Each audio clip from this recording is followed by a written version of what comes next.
our respective speakers. Dr. Taha Farah is my teacher, and he's well-known consultant, gastroenterologist, and hepatologist, head section of gastroenterology in King Abdulaziz Medical City in Jeddah. بسم الله الرحمن الرحيم الحمد لله رب العالمين والصلاة والسلام على أشرف المرسلين سيدنا محمد وعلى آله وصحبه أجمعين. Thank you, Mansour. Mansour was one of our star pupils, ما شاء الله, مشهود له بالذكاء والنبوغ ما شاء الله عليه. Thank you, So, no, not that one. As I was saying, my brief today is to talk to you about how to select patients for treatment in chronic hepatitis B. Now, chronic hepatitis B is a disease which, thank God, we are now winning the war against it. And a lot of that depends on the way that we have learned to approach the disease. So when we talk about the treatment of hepatitis B, we address this problem in terms of 4 headings: to select the right patient for treatment, choose the right drug, determine what the duration of treatment is going to be, and identify what the appropriate endpoint is going to be. So that's generally how we approach. My brief today is to talk to you about patient selection.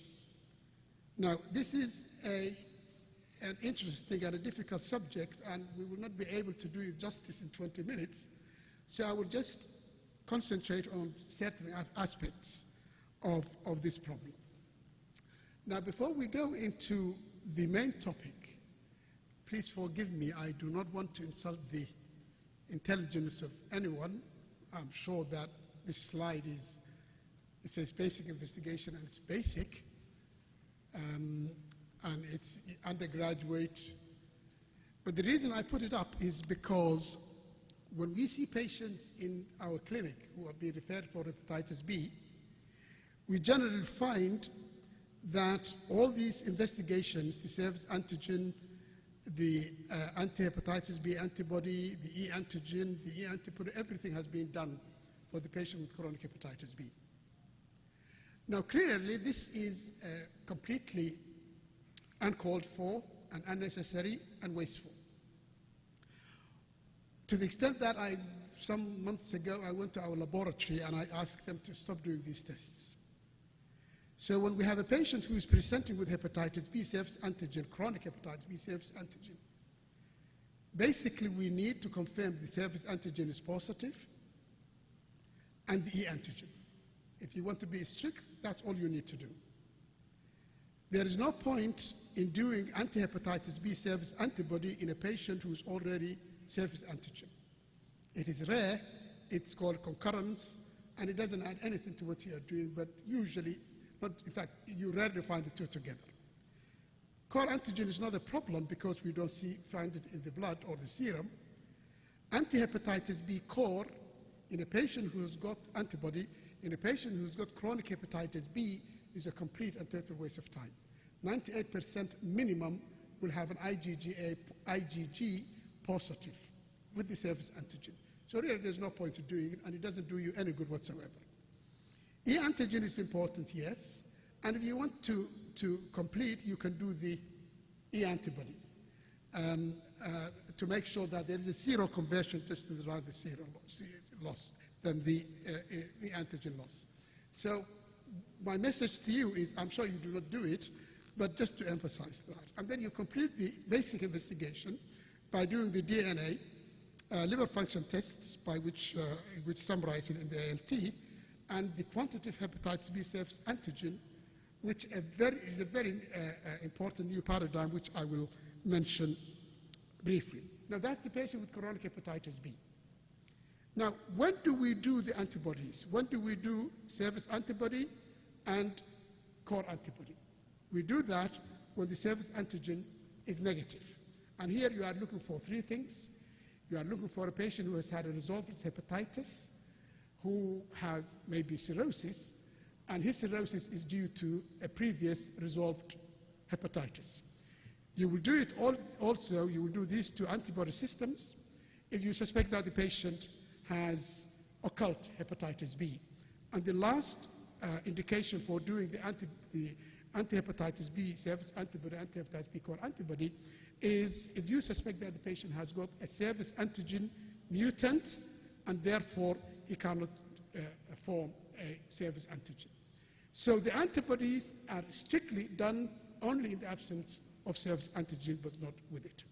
Now, having said that, let's go into the heart of the topic. And if you guys said that I think we have had enough today, we've had a long day, we want to go home, I would say let's look at this slide, spend a few minutes on it, and then we can go home. The message will be there as to how to select patients. So I'm going to spend a few minutes on this. I think this in my view, is the most important slide in my talk. And if we understand this, then that's it. I think we will understand how to treat our patients. Now, this is the natural history of chronic hepatitis B, and it refers to patients, like in this country, who are infected during their childhood, neonatal period, or in their infancy. It does not apply to patients who are infected with hepatitis B in adulthood. Unfortunately, we don't have much of that. So we divide the staging, we call the staging of the chronic hepatitis B, we divide it into 4 stages. Stage 1, or phase 1, which is the immune tolerance phase. Stage 2, which is the immunoclearance phase. Stage 3, which is the immune control phase, and it's also called the healthy carrier state, and the immune escape. So here we are dealing with a child or a baby who's been infected with the virus, and that child will spend probably the first 20 years of his life in the immune tolerance phase. By immune tolerance, we mean what it says, is that the child, because of, let's not say defective and maybe immature immune system, does not kill the virus, and therefore the virus replicates unimpeded. There's no immune system which would stop its replication. And because there's no immune system which is attacking the hepatocytes, there is no hepatitis and there's no necrosis. As you know, hepatitis B is not a cytopathic virus or organism. We get hepatitis because our immune system tries to attack the virus within the hepatocyte. To get rid of the hepatocyte, it has to destroy the hepatocyte itself. To get rid of the virus, it has to destroy the virus itself, and therefore you get necrosis, and you get hepatitis, and you get elevated LFTs. And therefore, if your immune system is not doing anything against the virus, then that will not happen, and there will be no hepatitis. So the immunotolerance phase is characterized by very highly elevated DNA level, an ALT indicated by this green bar, which is normal, and if you happen to do a liver biopsy, there's no hepatitis for the reasons which I have mentioned. Towards the end of the teenage years, 20 and early 20s, the immune system begins to wake up, begins to become intolerant of the virus, begins to attack the virus through the hepatocyte, and as a result, you get immune clearance. The DNA becomes lower, it comes down because it's being cleared by the immune system, and because the hepatocytes are being attacked by the immune system to get at the virus, you get a rise in your LFTs. You actually get hepatitis, and if you do a liver biopsy, so that will be an elevated ALT, and if you do a liver biopsy, you will get a chronic hepatitis. Now, the immunotolerance phase comes to an end, usually by the end of 30 years. The immunoclearance phase may continue from weeks to months to years, and it's followed by the immune control or the low replication phase or the healthy carrier state. And in this case, the DNA has been cleared during the immune clearance phase, so the DNA is negative, low, or even undetectable. Your LFTs are normal because you have cleared most of the virus, and if you do a liver biopsy, it will be normal. The last phase is towards later on, maybe in the 40s, when you get a mutant virus which does not secrete hepatitis B E antigen, and which, because the virus has reactivated, is characterized once again by viremia. In other words, the DNA goes up because of the activity of the immune system. The LFTs are elevated, and you get chronic hepatitis. Now, when you look at the hepatitis phase, there are two. There are the immune clearance and the immune escape, or the phase 4. The difference between the two is that in the immune clearance, E antigen is positive, and the immune escape, E antigen is negative. Now, if you can diagnose these 4 phases, then you have a diagnosis, and you would have a pathway for treating the patient. So using the ALT, E antigen, E antibody, and DNA, either in copies per ml or international units per ml, you can determine which phase the patient is in. So as I said, in the immunotolerance phase, the LFTs are normal, the E antigen is positive, E antibody is negative, the viral load is very high, usually more than 1 billion. And patients are usually less than the age of 30.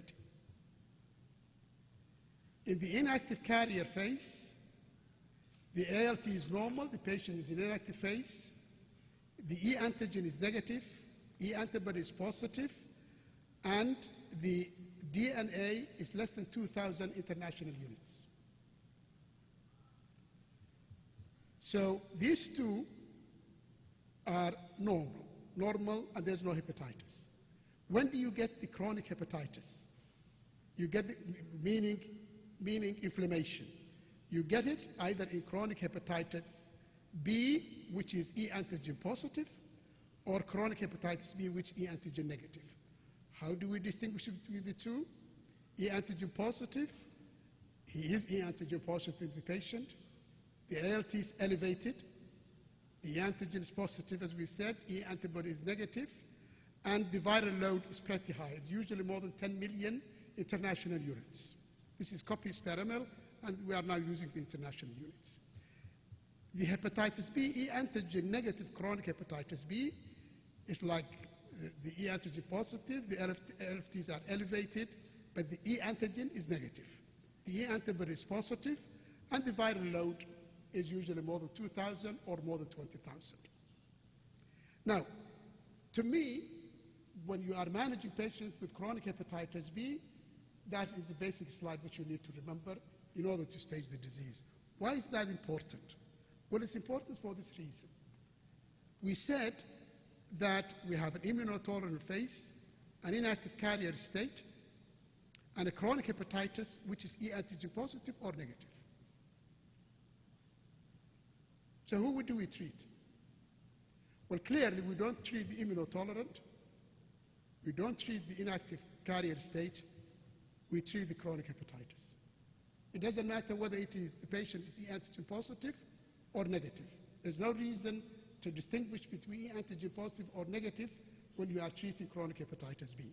It's just important to remember that it is an active inflammation. So in that case, if we are not going to treat the inactive carrier state, sorry, I called it healthy, but it's not healthy, why don't we send the patient home? We would say, well, you're fine. There's really no reason why you should worry about your chronic hepatitis B. You can go home and you don't need to be followed up. Well, the problem with the inactive carrier state, it's a good thing for the patient. An inactive carrier has the same survival as a normal person who is not infected by hepatitis B. So it's good news. But what is the problem then? The problem is two things. One, The patient may reactivate, and the more difficult problem is that it's not always easy to distinguish between E antigen negative chronic hepatitis B and E antigen and the inactive carrier state. And I will demonstrate this to you. I'll talk about the reactivation first. And this is what happens to the patients in the inactive carrier state. If you follow them up for about 25 years, 20% of them, after 25 years, will reactivate. In other words, they will become patients with active hepatitis. So the fact that the patient is today an inactive carrier does not mean that he will remain an inactive carrier forever. And the inactivation occurs in the first 85% in the first 10 years. So that's when and in fact also in the first 3 years. So it is important to follow the patient up in the first 3 years and the first 10 years to make sure that he is not reactivating and therefore needing treatment. So that's why we don't discharge these patients. The other reason why we won't discharge these patients is because of this slide. This is a famous slide. It's called the Hadzianis slide, referring to Professor Hadzianis, who first described this. Now here is a patient who is not an inactive carrier. He's an E antigen negative chronic hepatitis B. And his problem is that when you look, sorry, I think I touched the wrong number. This is beautiful. When you look at that slide, what you will see is a fluctuating DNA and a fluctuating ALT. And that fluctuation gets to a point. Can we have some help from... No, it's okay, I'll do it. Hello? Can we have some help here, please? And that, sorry.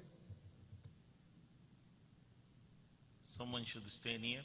Okay, so this is where we were. Now what this slide shows is a patient who has chronic hepatitis B. He is not an inactive carrier. This is his ALT, and this is the DNA. Now the ALT is elevated at this point, and the DNA is a little bit elevated. At this point, what you see is that,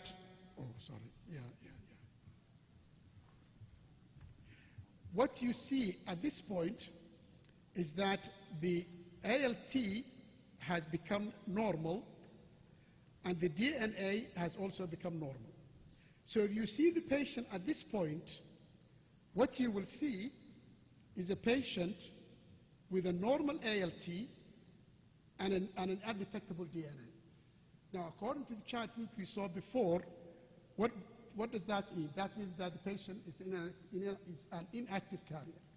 But if you do the test at this point, you will find that the DNA is elevated and the ALT is also elevated. So it is difficult, unless you follow the patient up very, very, very closely, at least for a year, doing DNA and ALT every 3 months, you can miss this peak and you can find yourself in a trough and you can misdiagnose the patient. So that's one problem.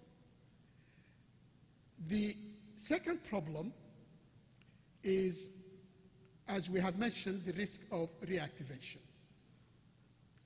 So looking at a DNA of 20,000 and an ALT which is normal, unfortunately, is not enough to distinguish between hepatitis B antigen negative chronic hepatitis and an inactive carrier. So how do we resolve the problem? Well, this study by an Italian lady called Brunetto has come to our rescue. And what it showed is that if you look at the hepatitis B surface antigen level of your patient, not just the DNA and the ALT, But if you measure the hepatitis B surface antigen level, a cutoff point of, this is log, so 1,000. A cutoff point of 1,000 international units of hepatitis B surface antigen will distinguish between a patient who is an inactive carrier and a patient who's got active disease. So that was a very and extremely important finding, that the surface antigen can actually distinguish between a carrier state, inactive carrier state, and hepatitis B, active hepatitis B. So the new paradigm for diagnosing inactive hepatitis, inactive carrier, is that the ALT will be normal, the DNA will be less than 2,000, as we said, and the surface antigen level will be less than 1,000. If you have these three, then you can diagnose inactive carrier state, which does not need treatment. So, 2 minutes, Dr. Taha. how do we then choose who to treat? And this will be my summary. There is a consensus on the basic conditions for treatment and no treatment. If the patient has a DNA of more than 20,000 and transaminases more than twice the upper limit of normal, you can treat the patient without a liver biopsy. So treat. So DNA 20,000, ALT elevated, transaminase elevated, no need for a liver biopsy, treat. So there's a consensus on that. There's also a consensus on the inactive carrier state, which we have described. If the DNA is less than 2,000 and the ALT is normal, you do not need a liver biopsy. And we have mentioned now that in order to strengthen your diagnosis, you can add the hepatitis B surface antigen level, and that's be less than 1,000. So that patient, that group, does not need treatment. So we have a consensus on who to treat and a consensus on who not to treat.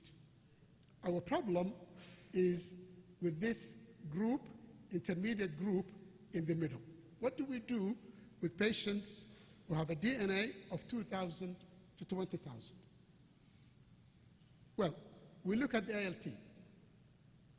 If the ALT is persistently normal, it says persistently normal ALT. What's a persistently normal ALT? It's an ALT which is being done every 3 months for 12 months. So that's 4 ALTs. So persistently normal ALT, then you do not need a liver biopsy. You need to follow the patient up for 3 years, and if he stays with persistently normal ALT and the DNA within this range, you don't need to treat the patient, and you can treat him or manage him as an inactive carrier. If his ALT is elevated within this intermediate group, then the best approach is to do a liver biopsy. If the liver biopsy shows significant hepatitis in terms of fibrosis or inflammation, then you treat the patient. If the liver biopsy is benign with no inflammation or hepatitis, then you don't treat. So fortunately, we now have this paradigm which looks simple, and I think it is reasonable to select our patient. The surface antigen is not there, but I have mentioned its importance in the inactive carrier state. So what we come back to is, as I said from the beginning, is to stage your disease into inactive and the immunotolerant and so on and so forth. So treat this group, don't treat this group, consider this group, the ALT, and manage them according to the ALT elevation. So, that's my last slide. This is the guideline from Germany. I put up this slide because it really is simple and simplifies everything. What they suggest is that if your DNA is more than 2,000 international units, 2,000, then you need to do the ALT. If the ALT is twice the upper limit of normal, treat. Dr. Hind is ready. I will ask Taha one question. For donation of blood, is hepatitis B surface antigen alone as a marker is enough for donation, or do we need to do the core IgG? You were mentioning we don't need to do the markers.